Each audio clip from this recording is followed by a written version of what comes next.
নমস্কার বন্ধুরা, আজ আমি আপনাদের সামনে একটি নতুন রেসিপি নিয়ে আবার হাজির হয়েছি। চলুন রেসিপিটি দেখে নেওয়া যাক।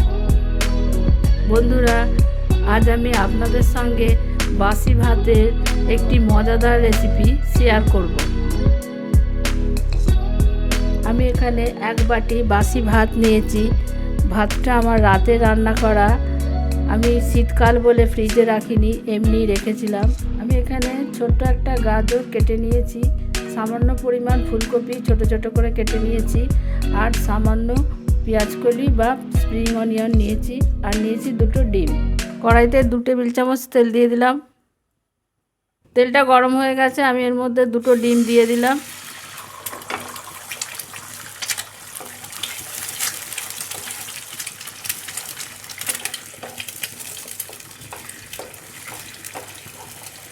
অল্প পরিমাণে একটু নুন দিলাম।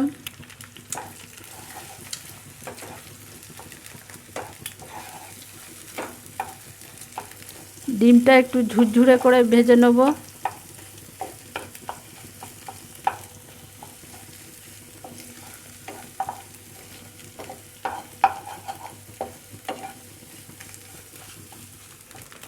ডিমটা ভাজা হয়ে গেছে, তুলে নেব। ডিম ভাজা করার মধ্যে আমি আরও 2 চামচের মতো তেল দিয়ে দিলাম। কেটে রাখা ফুলকপিটা দিয়ে দিলাম।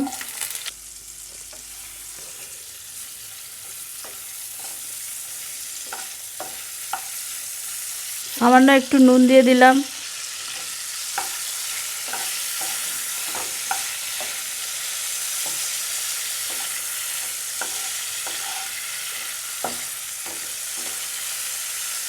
কেটে রাখা গাজরটা দিয়ে দিলাম।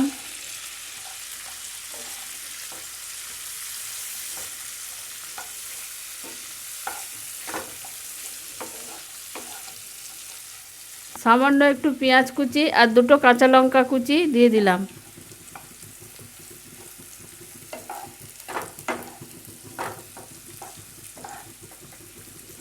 এই রান্নাটা ঘরে থাকা সবজি দিয়েই ভালো করে রান্না করে নেওয়া যায়। যদি আপনাদের কাছে বিনস বা ক্যাপসিকাম থেকে থাকে তাহলে আপনারা দিয়ে দিতে পারেন। আমার কাছে এই সবজিগুলোই ছিল, তাই আমি এইগুলো দিয়েই করছি। সামান্য একটু পেঁয়াজ কলি কেটে রেখেছিলাম, ওটা দিয়ে দিলাম।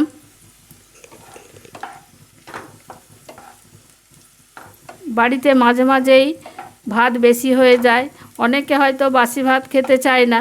এইভাবে যদি ভেজে দেওয়া যায় তাহলে সবাই খেতে পছন্দ করবে।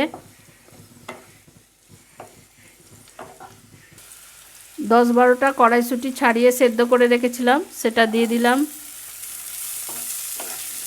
এবার সবগুলো ভালো করে মিশিয়ে সামান্য একটু নুন দিয়ে নেড়ে নিলাম।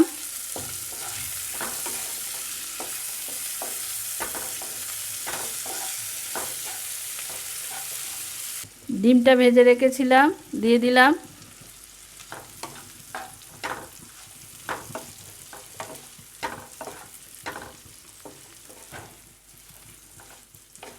আমি এখানে 1/4 চামচ হলুদ গুঁড়ো দিলাম। আপনারা চাইলে হলুদ না দিয়েও করতে পারেন।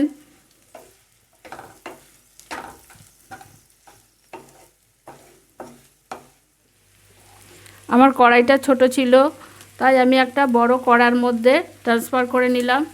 আমি এর মধ্যে ভাতগুলো ঢেলে দিলাম। অল্প অল্প করে ঢেলে দিচ্ছি।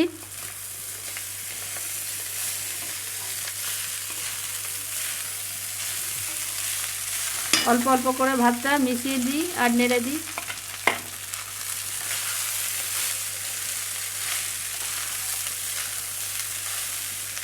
এর মধ্যে আবার একটু সামান্য পরিমাণ নুন ছড়িয়ে দিলাম ভাতটা ভেতরে।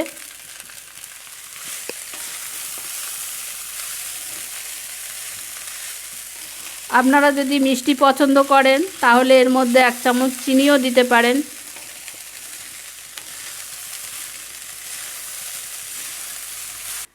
এক টেবিল চামচ ম্যাগি মশলা দিলাম। আপনারা চাইলে গরম মশলাও দিতে পারেন।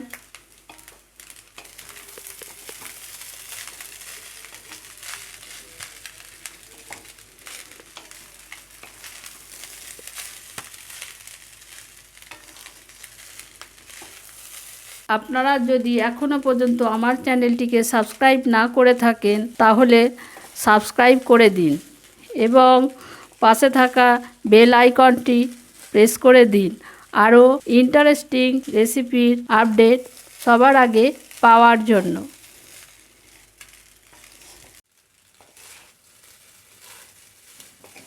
খুব সুন্দর একটা গন্ধ বেরোচ্ছে এবং দেখতেও খুব ভালো লাগছে, ফ্রায়েড রাইসের মতো, খেতেও ভালো লাগে। আপনারা চাইলে একটু ঘিও দিয়ে দিতে পারেন। আমার রান্নাটা হয়ে গেছে, এবার আমি নামিয়ে ফেলবো। বন্ধুরা, তৈরি হয়ে গেছে আমার এই বাসি ভাতের মজাদার রেসিপিটি। আমি একটু ধনেপাতা দিয়ে গার্নিশিং করে নিয়েছি, দেখুন। ভিডিওটি যদি পছন্দ হয় তাহলে লাইক, শেয়ার এবং সাবস্ক্রাইব করুন।